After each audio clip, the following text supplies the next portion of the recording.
Zap, zap, zap, lightning, zap, zap, lightning, lightning.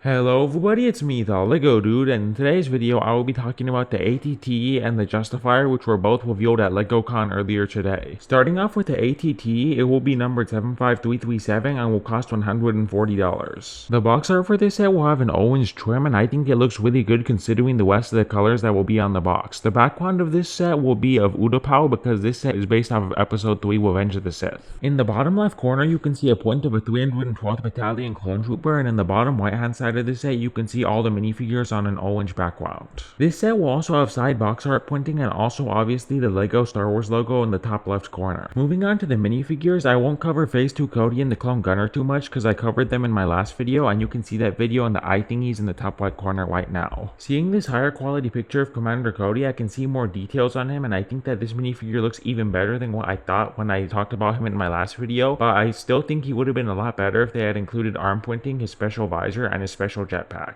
In my last video, I gave Commander Cody an 8 out of 10, but now that there's a better quality picture of what he looks like, I'll be upgrading his score to a 9 out of 10. With the Clone Gunner, he looks pretty much the same in both pictures, so his score will stay at 8 out of 10. Moving on to the normal Phase 2 Clone Trooper, there will be 3 of them included in this set, and I think that it looks absolutely amazing. Not only does it have torso pointing, leg pointing, and toe pointing, but it also has hip pointing, which I think improves this minifigure massively. Instead of just having a blank space in the middle, there's actually a point there, and I think that very much improves this minifigure. The helmet point for this minifigure also looks really good, and the helmet will also have the holes in the side, which means if you wanted to, you could add a rangefinder or a visor to this clone trooper. This minifigure will not include arm pointing, which is understandable because it's just a normal clone trooper, and it will use a molded blaster and not a stud shooter. I'm gonna give this clone trooper a 10 out of 10. Even though I like the Commander Cody minifigure a lot better and think that it's the best, if you're just looking at what all these minifigures are, technically this one would be considered the best. There's also 3 normal B1 battle droids that will be included, but there's nothing really new or anything about them, so let's just keep moving. Moving on to the ATT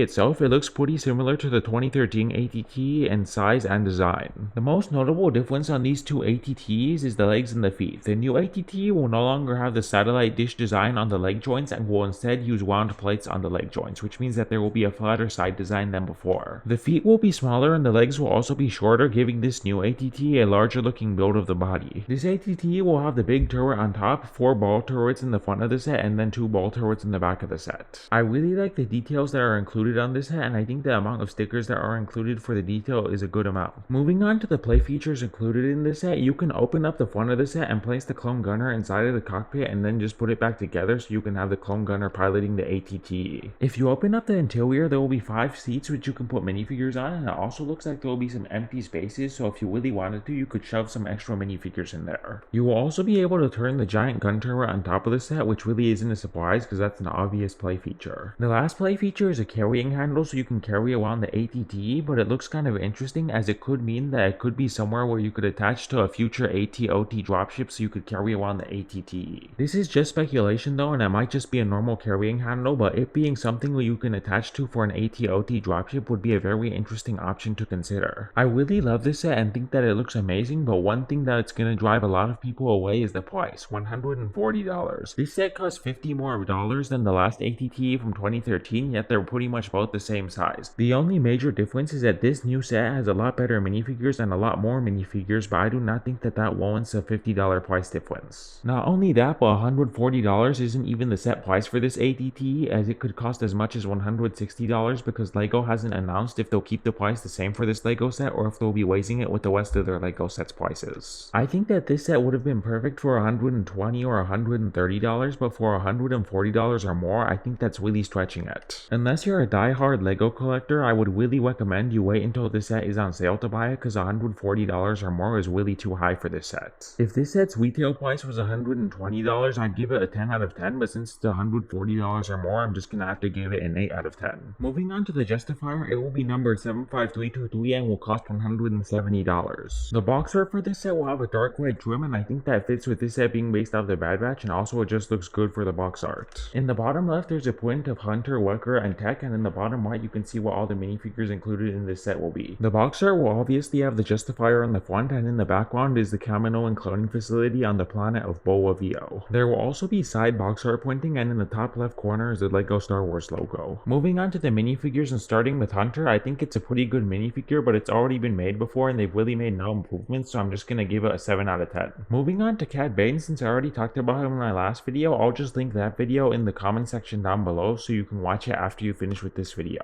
Overall, I think this CAD Bane minifigure is amazing with all the new prints, the new molded breathing tubes, and the new molded hat, with the only thing missing being some arm printing, so I'm gonna give it a 9.5 out of 10. Now on Total 360, this minifigure is also amazing. It has a bunch of prints that give it a lot of accurate details, and I really like how they made it a one-piece mold so that it doesn't look like a brick-built figure. If they had made it a brick-built figure, it would have looked nowhere near as good as it does with this figure, but with this one-piece mold, it looks a lot better than it would have. So I'll be giving this minifigure a 9.5 out of 10. Moving on to the Omega minifigure, also looks very good and will have new arm printing and torso printing. It will also use the Harry Potter hairpiece, just recolored, and it will also have short legs. This minifigure is pretty decent and I'll give it an 8 out of 10. The last minifigure is Fennec Shand, but it's just the same old Fennec Shand with no new prints or anything, so I'll just be giving it a 7 out of 10. Moving on to the ship itself, the build is absolutely ginormous and it's pretty much as big as the Imperial Light Cruiser. This build looks very accurate to how the ship actually looks in the Bad Batch Season 1, and I also like all the details that are added on it to make sure that it looks as accurate as possible. The play features in this set include being able to open up the ship so that you can put Cad Bane in the cockpit so that he can pilot the ship, and there's also a cell where you can put Omega in. There's also a space in between that where you can fit in Total 360. This set will have landing gear which can be folded in or out, and it will also have the large tail wing which you can fold down to have in flying position or fold up to have in landing position. Other than that, the wings will also be able to open, which gives you more interior space, and there will also be spring-loaded shooters. There will also be a boarding ramp in the back of the set, and also a bunch of Imperial credits and other stuff which Cad Bane probably just carries around because he's a bounty hunter and he needs money. This makes the set feel a lot more authentic because since Cad Bane is a bounty hunter, he'll probably have a bunch of Imperial credits on him from hunting down his bounties. I think that this is an extremely good set, but for $170 I feel like it's a little bit too expensive. If you find this set on sale and it only costs like $150, then I think that this set would definitely be worth it, but at full price I don't think it's that much of a good idea to get it. Overall, I'm gonna give this set a 9.5 out of 10. The only reason it not being a 10 is because it's a little bit too expensive and because I would have wanted it to have a little bit more interior space. Alright everybody, that's everything for today's video. What are your thoughts on both of these new sets? Do you think that they're good or bad? Do you think that they're overpriced or just the right price? Also, what are your thoughts on all of these new minifigures? Do you think that they're really good or not that good? Leave your opinions in the comment section down below. And before you leave, remember to hit the subscribe button, ring the notifications bell, and leave a like on this video. Bye. Created by The Lego Dude. Produced by The Lego Dude. Directed by The Lego Dude. Paid for by The Lego Dude. Edited by The Lego Dude. Thank you for watching. Please subscribe and leave a like.